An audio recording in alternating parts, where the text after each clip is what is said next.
पामलदिन्नी बीरसिद्धेश्वर खासगी शाळेतील 61 लाख रुपयांच्या गैरव्यवहाराचा आरोप चुकीचा असून तो सत्यापासून दूर आहे असे या शाळेचे सचिव सिद्धप्पा बंगींनी स्पष्ट केले। ते दुबदाळ येथील विश्रामगृहात आयोजित पत्रकार परिषदेत बोलत होते। ते म्हणाले, सन 1996 पासून आम्ही गावातील मुलांना उत्तम शिक्षण देत आहोत, मात्र काही जण हेतुपुरस्सर शाळेच्या कामात अडथळे आणत आहेत। शिकवणीच्या वेळेस शिक्षकांना त्रास दिला जात असल्याचा आरोप त्यांनी केला।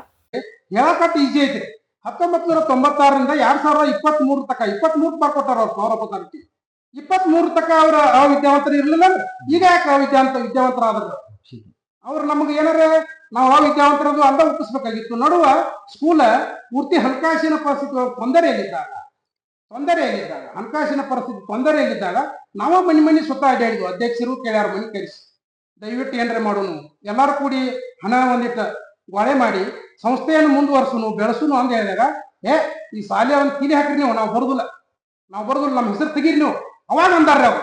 ಆದ್ರೆ ನಾವು ತೆಗೆದಿಲ್ಲ, ಯಾಕ ಮಾನವೀಯತೆ ದೃಷ್ಟಿಲಿ ಇವರೆಲ್ಲ ನಮ್ಮವ್ರು ಅದಾರಂದ ಅದನ್ನ ಅವ್ರು ಇಟ್ಕೊಂಡ ಸಂಸ್ಥಾ ಬೆಳೆಸುನು ಅವರು ಇರ್ಲಿ, ಅವ್ರನ್ನ ತೆಗೆದು ಬೇಡ ಅನ್ಕೋತ ಇಲ್ಲಿ ತಕ್ಕ ಜಕ್ಕೋತ್ ಬಂದ್ರಿ।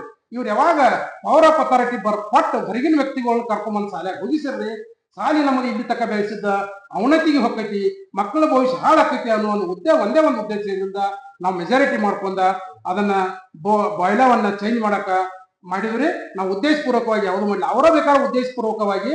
शाळेचे प्राचार्य सिद्धप्पा तपासी यांनी सांगितले की शाळेच्या प्रशासनाच्या आदेशानुसार शुल्क न भरलेल्या विद्यार्थ्यांकडून पैसे गोळा करण्याचे काम आम्ही करतो, मात्र काही अनधिकृत व्यक्ती आणि पॉवर ऑफ अटर्नी घेतलेले लोक विनाकारण त्रास देत आहेत। ಇಲ್ಲ ಶಾಲೆ ಹಣ ತಗೊಂಡು ಹೋಗಿ ಮನಿ ಕಟ್ಟಿದಾರ ಅಂತ ಹೇಳಿ ನನ್ನ ಮ್ಯಾಗ ಆಪಾದನೆ ಮಾಡಿದಾರ ಸರ್। ಇವ್ರ ಅಮೌಂಟ್ ಮ್ಯಾಗ ನಾ ಮನಿ ಕಟ್ಬೇಕಾರ ಜಗತ್ತಿನೊಳಗ ಎಲ್ಲಾರು ಅದನ್ನ ಮಾಡ್ತಿರ್ರಿ। ಸ್ಕೂಲ್ಗಳು ಮುರ್ಕೊಂಡ ಸಂಸ್ಥೆಗಳು ಮುರ್ಕೊಂಡ ಅಧಿಕಾರದಲ್ಲಿ ಇದ್ಕೊಂಡಾರ ಮಾಡ್ಬೋದಿತ್ತ, ಯಾಕಂದ್ರೆ ಅವ್ರದೇ ಆಗಿರ್ತಕ್ಕಂಥ ಅವ್ರದೇ ಅಂತ ಒಂದು ಸಿಸ್ಟಮ್ ಇರ್ತೈತಿ। ಆ ಸಿಸ್ಟಮ್ದಾಗ ಕೆಲಸ ಮಾಡ್ತಾರೆ, ಸ್ಕೂಲ್ದಾಗ ಸಿಸ್ಟಮ್ ಇರ್ತೈತಿ। ಆ ಸಿಸ್ಟಮ್ ಆಡ್ನವ್ರ ಇವ್ರೆಲ್ಲ ಏನ್ ಮಾಡ್ಕೊಂಡಿಲ್ರಿ, ಇವರೆಲ್ಲ ಆಡಳಿತ ಮಂಡಳಿ ಮಾಡ್ಕೊಂಡ್ರೆ ಪ್ರತಿಯೊಬ್ರು ಎಜುಕೇಟೆಡ್ ಅದಾರ ಇವರೆಲ್ಲ, ಪ್ರತಿಯೊಂದು ಲೆಕ್ಕ ವರ್ಷಕ್ಕೊಮ್ಮೆ ಕೇಳ್ತಿರಿ। ಅಟ್ಟೆಲ್ಲ ಆದಾಗಿ ನನ್ನ ಮ್ಯಾಗ ಅಪಾದನೆ ಇಟ್ಟಾರು।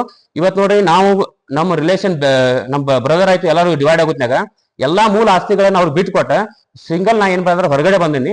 ಹೊರಗಡೆ ಬರ್ತನಾಗ ಅದರ ಮೂಲ ಆಸ್ತಿಗಳ ತಕ್ಕಂತ ದುಡ್ಡು ಆಯ್ತು ನಮ್ದು ಇದಂತ ಹಣಕಾಸು ಏನೈತಿ ಅವರೆಲ್ಲ ನನಗೆ ಕೊಟ್ಟಿದಾರ ಅದ್ರ ಬದಲಿ। ಆಮೇಲೆ ಅದ್ರ ಜೊತೆಗೆ ನಾ ಏನ್ ಮಾಡೀನಿ, ಇಲ್ಲಿ ಕೆನರಾ ಬ್ಯಾಂಕ್ ಪಾಮಲ್ದಿನೊಳಗೆ ಲೋನ್ ತೆಗ್ದೀನಿ। ನನಗೆ ಅಷ್ಟು ಕಡಿಮೆ ಇದ್ದಾಗ ನನ್ನ ಫ್ರೆಂಡ್ ಸರ್ಕಲ್ದಾಗ ಕೆಲವೊಂದಿಷ್ಟು ಕಡೆ ಕೈಗಡೆ ಹಣ ಇಸ್ಕೊಂಡಿನಿ। ಯಾವುದೋ ಒಂದು ಅನಿವಾರ್ಯ ಬಂದ ಆ ಮಣಿಯನ್ನ ನಾವು ಉಸ್ಕೊಂಡಿನಿ। ಆದ್ರೆ ಇವತ್ತು 40 ಲಕ್ಷ 50 ಲಕ್ಷ ಅಷ್ಟೇನ್ ಮನಿ ಇಲ್ರಿ, ಯಾಕಂದ್ರ ಇವ್ರೆಲ್ಲ ಆಪಾದನೆ ಮಾಡ್ತಾರ, ಹೌದ್ರಿ। ಇವತ್ತು ನನ್ನ ವೈಯಕ್ತಿಕ ವಿಷಯವನ್ನ ಇದ್ರಾಗ ತಂದು ಹಾಕುವಂತ ಅವಶ್ಯಕತೆ ಇಲ್ಲ, ಯಾಕಂದ್ರೆ ಇವರು ಇವತ್ತು मनी। यावेळी बोलताना सिद्धप्पा हणबरट्टी म्हणाले की आमच्या शाळेमध्ये 61 लाख रुपयांचा गैरव्यवहार झाल्याचा आरोप निराधार आहे। काही लोक संस्थेच्या नावाचा गैरवापर करून राजकीय हेतूने आम्हाला बदनाम करण्याचा प्रयत्न करत आहेत।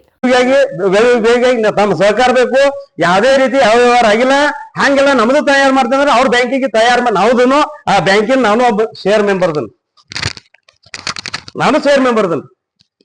ನೋಡ್ಬೇಕಾರ, ಯಾಕಂದ್ರೆ ನಾನು ಶೇರ್ ಮೆಂಬರ್ದನು ಅದಕ್ಕೂ ಅದನ್ನು ಇದಕ್ಕೂ ಅದಕ್ಕೂ ಒಂದು ಅವ್ರ ಮೇಲೆ ನಾವು ಅಲಿಗೇಷನ್ ಹೋಗವ, ಸೌಹಾರ್ದ ಫೆಡರೇಷನ್ ಅರ್ಜಿ ಬಿಡ್ಯಾವ, ಎಲ್ಲೆಲ್ಲಿ ರೊಕ್ಕ ಐತಿ ಅಲ್ಲಿ ಆಡಳಿತಾಧಿಕಾರಿ ನೇಮಸವ, ಅಲ್ಲಿ ಎಲ್ಲಿ ರೊಕ್ಕ ಹೋತು ಹೆಂಗ್ ಗೋಂಡೆ ಹೆಸರಲ್ಲಿ ಖರ್ಚು ಹಾಕಿಸ್ತಾರು, ಬ್ಯಾಂಕಿನ ರೊಕ್ಕ ತಗೊಂಡ್ ಚೈನಿ ಮಾಡತ್ತಾರ, ಊರೂರು ಹೊರದೇಶ ಅಡ್ಡಾಡತ್ತಾರ। ಬ್ಯಾಂಕಿಗೆ ಹೋತಲ್ಲ ಒಂದು ಬ್ಯಾಂಕ್ ಇವ್ರಿಗೆ ಆ ಶೇರ್ ಹೋಲ್ಡರ್ಸ್ಗೆ ಒಂದು ಎಚ್ಚರಿಕೆ ಬರಲಿ, ಡಿಪಾಸಿಟ್ ಮುಡ್ಸತಾರಲ್ರಿ, ನಂದು 50,000 ರೂಪಾಯಿ ಡಿಪಾಸಿಟ್ ಮುಡ್ಸ್ಯಾರ್ರಿ। ಈಗ ಬಂಗಾರ ಕೊಡ್ರಿ, ಇವತ್ತ ಎಲ್ಲಾ ಒಟ್ಟು ದೇವಸ್ಥಾನದ ತನಿಖೆ ಆಗಲ್ರಿಲ್ಲ, ರೊಕ್ಕ ಕೊಟ್ಟಿಲ್ರಿ, ನಮ್ ಸಾಲಿಗೆ ಇವ್ರು ಏನು ಸಹಕಾರ ಕೊಟ್ಟಿಲ್ಲ, ಒಡಂಬಡಿಕೆ ಇಲ್ರಿ। ಮತ್ತ ಬ್ಯಾಂಕಿಗೆ ನಮಗ ಯಾವ್ದೇ ಸಾಲಿಗೆ ಒಡಂಬಡಿಕೆ ಒಟ್ಟೆ ಇಲ್ರಿ, ಕರಾರ್ ಕಂಡೀಷನ್ ಯಾವ ಇಲ್ರಿ ಸಣ್ಣಾರ। ಇದಕ್ಕೆ ಮಾನ್ಯ ನ್ಯಾಯ ಎಲ್ಲರೂ ನ್ಯಾಯ ಕೊಡ್ಬೇಕು ಅಂತ ಇಚ್ಛೆ ಐತ್ರಿ। सध्या हा संपूर्ण वाद अरंभावीचे आमदार भालचंद्र जारकिहोळी यांच्या दारात पोहोचला आहे। आता त्यांच्या हस्तक्षेपामुळे या वादावर कोणता तोडगा निघतो हे पाहणं महत्त्वाचं ठरेल। मात्र या आरोप प्रत्यारोपांच्या गोंधळात विद्यार्थ्यांचे शिक्षण बाधित होऊ नये ही सर्वांची अपेक्षा आहे। मनोहर मेगेरी, KMM मराठी, गोकाक।